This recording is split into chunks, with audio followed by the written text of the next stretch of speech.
रमा एकादशी व्रत कथा। धर्मराज युधिष्ठिर कहने लगे कि हे भगवान, मैंने आपसे आश्विन मास के शुक्ल पक्ष की एकादशी अर्थात पांपाकुशा एकादशी का सविस्तार वर्णन सुना। अब आप कृपा करके मुझे कार्तिक मास के कृष्ण पक्ष की एकादशी के विषय में भी बतलाइए। इस एकादशी का क्या नाम है तथा इसके व्रत का क्या विधान है? इसका व्रत करने से हमें किस फल की प्राप्ति होती है? कृपया यह सब विस्तार पूर्वक कहिए। भगवान श्री कृष्ण बोले, कार्तिक मास के कृष्ण पक्ष में दीपावली के 4 दिन पहले आने वाली एकादशी को रमा एकादशी कहा जाता है। इस एकादशी का यह नाम देवी लक्ष्मी जी के नाम पर पड़ा है। इसे पुण्यदायिनी एकादशी के नाम से भी जाना जाता है। इसके प्रभाव से ब्रह्म हत्या जैसे महापाप भी दूर हो जाते हैं। यह एकादशी बड़े बड़े पापों का नाश करने वाली है। हे राजन, इसका महात्म्य मैं तुमसे कहता हूँ, तुम ध्यान पूर्वक सुनो। प्राचीन काल में मुचुकुंद नाम के एक राजा थे। उनकी इंद्रदेव के साथ अच्छी मित्रता थी और साथ ही यम, कुबेर, वरुण और विभीषण भी उनके मित्र थे। राजा मुचुकुंद बड़े धर्मात्मा, विष्णु भक्त और न्यायप्रिय राजा थे। राजा मुचुकुंद की एक कन्या थी जिसका नाम चंद्रभागा था।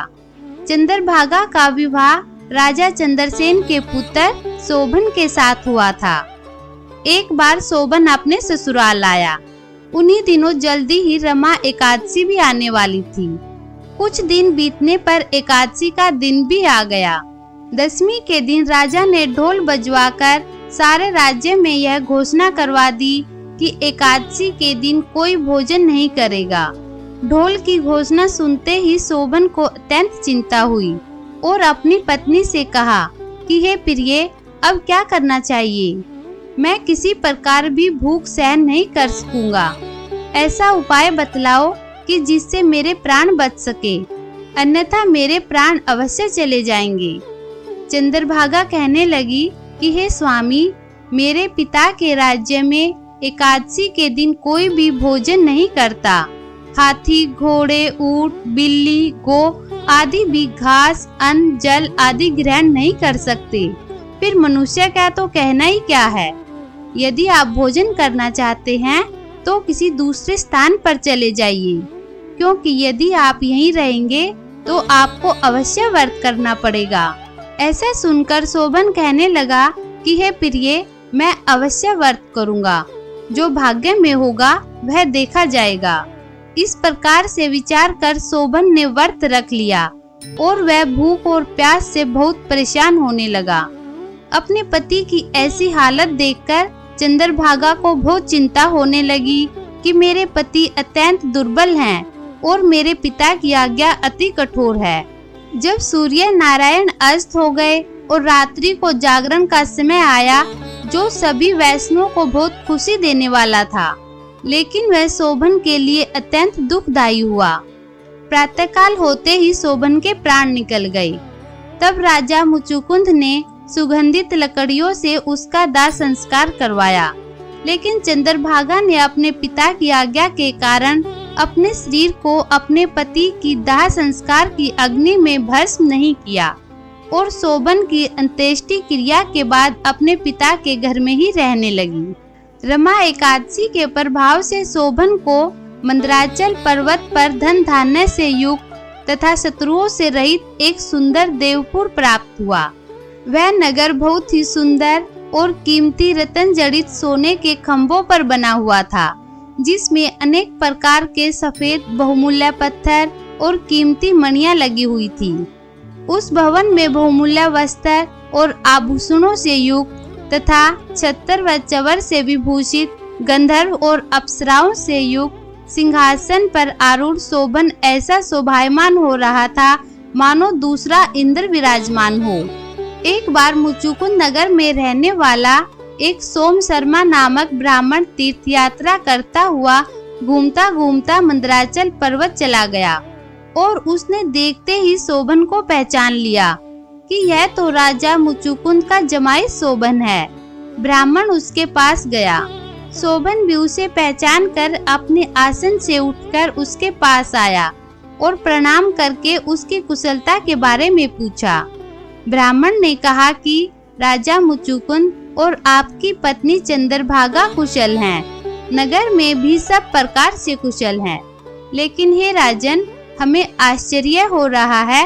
आप अपना वृत्तांत कहिए कि ऐसा सुंदर नगर जो न कभी देखा न सुना आपको कैसे प्राप्त हुआ।